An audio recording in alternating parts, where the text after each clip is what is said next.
3 கோடி ரூபாய் கான்ட்ராக்ட், அந்த காம்பவுண்ட் கான்ட்ராக்ட் சீக்கிரம் முடிச்சு விடுங்க. அந்த இன்ஜினியரை வர சொல்லுங்க. ஒரு 2 கோடி ரூபாய் கேட்டா அப்படி சீக்கிரம் கொடுத்து விடும். தலைவர் வணக்கம். தலைவர் வாங்க மாப்பிள்ள, நல்லா இருக்கீங்களா? கட் பண்ணுங்க வரேன். இந்த 6 மாசத்துல உள்ளாட்சி தேர்தல் வரப்போகுது. ஆமா ஆமா, எப்படி நீங்க வந்து கலந்துக்கிறீங்களா? உங்களுக்கே தெரியும், போன வாட்டியே நம்ம அண்ணன் போஸ்ட்ல வர வேண்டியது. அப்படிங்களா? ஒரு ஓட்டு வித்தியாசம் தான் ஜெயிச்சான்னு சொல்லிட்டு இருக்காங்க. இப்ப ஒரு விஷயம் என்னன்னு கேட்டீங்கன்னா, மக்கள் வந்து எல்லாமே நம்மள எதிர்பார்க்கறதுக்கு காரணம் என்னன்னு கேட்டீங்கன்னா, நம்ம நல்லா இறங்கி கலப்பணி ஆட்டுறோம். நம்ம எங்க தலைவர் பண்ணீங்க அது மாதிரி இப்ப அடுத்த உள்ளாட்சி தேர்தல்லாம் இப்ப வரப்போகுதுங்களா?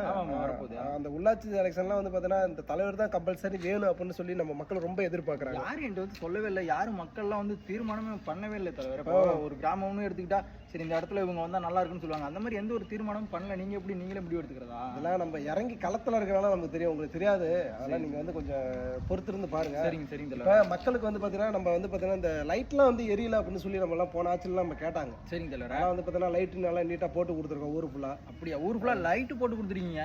அதுக்கு கரண்ட் சப்ளை வருதான்னு பாத்துருக்கீங்களா? லைட் எரியுதுன்னு பாத்துருக்கீங்களா? அதாவது மாப்பிள்ள, உங்களுக்கு என்னன்னா வச்சுங்களேன், அந்த மாதிரிலாம் வந்து பாத்தீங்கன்னா உங்களுக்கு ஒரு சில திட்டங்கள்லாம் அதே மாதிரி இந்த ட்ரைனேஜ் பிரச்சனைலாம் இருக்கு. ட்ரைனேஜ் பிரச்சனை அதெல்லாம் வந்து பாத்தீங்கன்னா நீட்டா நம்ம ஊர் ஃபுல்லாவே வந்து பாத்தீங்கன்னா நீட்டா அவ்வளவு அருமையா கிளியர் பண்ணி கொடுத்துருக்கோம். எங்க கிளியர் பண்ணிருக்கீங்க? ஆக்கியா மட்டும் இருக்கு. அது சாக்கடை கிடக்கு. அதை யாரும் அல்றதுக்கு ஆள் இல்ல, அது பராமரிக்கிறதுக்கு ஆள் இல்ல தலைவர.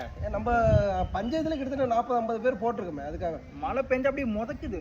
அதே மாதிரி வார்டு மெம்பரை நீங்க கேட்டீங்களா இல்லையா? வார்டு நம்பர் எங்க கேக்குறது? அவங்களாம் எந்த ஹாஸ்பிட்டல் வார்டுல இருக்காங்கன்னு தெரியல தலைவர. அதனாலதான் நான் 2 நாளா போன் அடிச்சு எடுக்கல. சரி, அது அப்ப அதே மாதிரி இப்ப வந்து பாத்தீங்கன்னா உங்களுக்கு தெரியும், நல்லா நீட்டா ரோட்டெல்லாம் வந்து பாத்தீங்கன்னா நல்லா நடுவுல பொழந்து நீட்டா வீட்டுக்கு வீடு இண்டிவிஜுவலா பைப் போட்டு கொடுத்துருக்கோம். பைப் போட்டுருக்கீங்க. தண்ணி வசதிலாம் நல்லா நீட்டா சரி பண்றது. பைப் எல்லாம் போட்டுருக்கீங்க. ஒரு பைப்லயும் தண்ணியும் இல்ல தலைவர.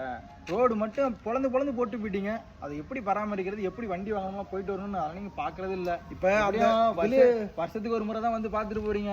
அது எலெக்ஷன் அப்போ வந்தாதான் அப்பதான் வரீங்க. எலெக்ஷன் அப்பதான் வரீங்க. அப்ப இந்த மாதிரிலாம் நம்ம வந்து இறங்கி வேலை செய்யறதுனால மக்கள் என்ன எதிர்பார்க்கறாங்கன்னா, மீண்டும் இந்த தலைவர் தான் வேணும் அப்படின்னு சொல்லிட்டு நம்ம பஞ்சாயத்துல ரொம்ப எதிர்பார்க்கறாங்க. நீங்களே முடிவு பண்ணிட்டீங்களா? சரிங்களா? அதனாலதான் நம்ம இப்ப அடுத்து வந்து என்ன திட்டம்னு வச்சுங்களேன், இப்ப இந்த ட்ரைனேஜ் எல்லாம் இருக்குல்ல. ஆமா தலைவர. இப்ப இந்த ட்ரைனேஜ் எல்லாம் என்ன பண்றோம்னா ஃபுல்லா மூட சொல்லிடுறோம் இந்த 5 ஆண்டுக்கு. ஆமா. ஓ சரி சரி. மக்கள் ரொம்ப எதிர்பார்க்க. என்னைக்குமே ஒரு விஷயம் என்னன்னு கேட்டா, மக்களுக்கு தேவையான திட்டங்கள் நம்ம செய்யறதுனாலதான் என்ன ஆகுதுன்னா, மக்கள் வந்து நம்மள ரொம்ப விரும்புறாங்க. ஓ அப்படியா? சரிங்களா? அதனால என்ன பண்றோம்னா நம்ம வந்து பாத்தீங்கன்னா மக்களுக்கு தேவையான திட்டங்கள் மட்டும் தான் கொண்டு போறோம். இப்ப என்ன பண்றோம்னா ட்ரைனேஜ் பூரா மூட சொல்லிடுறோம். ட்ரைனேஜ் பூரா முன்னா சாக்கடை ஃபுல்லா எங்க தலைவர ஓடும்? இப்ப ட்ரைனேஜ் பூரா மூட சொல்லிட்டு வீடை கட்ட சொல்லிட்டோம்னு வச்சுங்களேன், அவங்களுக்கு இன்னும் கொஞ்சம் வந்து பாத்தீங்கன்னா இடம் பெருசா கிடைச்சு அந்த வீட்டுக்காரங்க ஓட்டு போட்டுருவாங்க. நீங்க ஜெயிச்சிருவீங்க. அதே மாதிரி இப்ப தண்ணி நிக்குதுன்னு சொல்ல வரீங்க. ஆமா, தண்ணி அள்ளி மோந்து ரோட்ல ஊத்திக்குவாங்க. ஒன்னும் பிரச்சனையே இல்ல தலைவரே. நீங்க மக்களை இவ்வளவு கேவலமா நினைச்சு சிரிக்கிறீங்க. இல்ல, இது வந்து நீங்க சிரிக்கிறீங்கன்னு சொல்ல வரல, மக்களுக்கு தேவையான திட்டம் தான். நீங்க புரிஞ்சுக்காம கேள்வி கேட்டுக்கிறீங்க. சரிங்க சரிங்க தலைவர். சரிங்களா? அதனால உங்களுக்கு அந்த மாதிரி இதெல்லாம் உங்களுக்கு புரிய வைக்கணுங்கிறதுக்காக சொன்னேன். அடுத்து வந்து பாத்தீங்கன்னா இப்ப 10 அடி ரோடு 20 அடி ரோடெல்லாம் இருக்கும். அந்த கம்பம் வந்து பாத்தீங்கன்னா வீட்டுல இருந்து ஒரு 3 அடி தள்ளி ஊண்டி இருப்பாங்க. இப்ப அந்த இடத்துல நம்ம என்ன பண்றோம்னா வச்சுக்கலாம், அவங்க வீட்டுக்கார முன்னாடி இழுத்து அந்த கம்பத்தோட வந்து பாத்தீங்கன்னா செவுரு வைக்க சொல்லுவோம். அந்த கம்பத்தோட செவுரு. ஆமா. அப்ப எடுத்து பாஸ் ஆகி வீட்டுல பாதிப்படையாது. அதெல்லாம் ஒண்ணும் பிரச்சனை. அதான் பைப்பு போட்டுக்கிறாங்களே, பைப்ல துணி காய போட்டுக்குவாங்களா? அதெல்லாம் ஆப்ஷன் மாதிரி தான். சரி சரி. கவர்மெண்ட் அதே மாதிரி இன்னொன்னு, இதெல்லாம் மிகப்பெரிய திட்டம். இப்போ உங்க நீங்க அதாவது அந்த அடுத்த ஒரு திட்டம் வந்திருக்கு, மாட்டு கொட்டாய் திட்டம். அது கிட்டத்தட்ட இப்ப நம்ம பஞ்சாயத்து பாத்தீங்களா இல்லையா, 30 மாட்டு கொட்டாய் பக்கம் வந்திருக்கு. அது எல்லாமே வந்து பாத்தீங்கன்னா கவர்மெண்ட் இடத்துல நீட்டா அருமையா போட்டு. நீங்க மட்டும் 28 மாட்டு கொட்டாய் போட்டிருக்கீங்க. அந்த 2 மாட்டு கொட்டாய் யாருக்கு? உங்க சொந்தக்காரங்க கொடுத்துருக்கீங்களா? எல்லாமே நம்ம மக்களுக்காக தான். எதுவுமே நம்ம மக்களுக்கு பாருங்க, ஒரே ஒரு விஷயம் தெரிஞ்சுங்க மக்களே, நம்ம என்னைக்குமே இறங்கி வேலை செய்யறதுனாலதான் மக்கள் நம்மளை தேடியே வராங்க. மக்களுக்கு இல்லைங்க, உங்களுக்கே 28 மாட்டு கொட்டாய் போட்டிருக்கீங்க. அதெல்லாம் மக்கள் யூஸ் பண்ணிக்குவாங்க. யாங்க நீங்க வேற சும்மா அசால்ட்டே விடுங்க. அதெல்லாம் நம்ம மக்கள் என்ன நம்ம மக்கள் நம்ம வீட்டுக்கு வராங்க, அப்ப நம்ம சோம போட்டு உட்கார வைக்காம பெற போறோம். தலைவர், எலெக்ஷனுக்கு முன்னாடி நீங்க மக்கள் காலில் விழுவுறீங்க. எலெக்ஷன் வந்ததுக்கு அப்புறம் மக்கள் உங்க காலடியில் விழுவுறாங்க.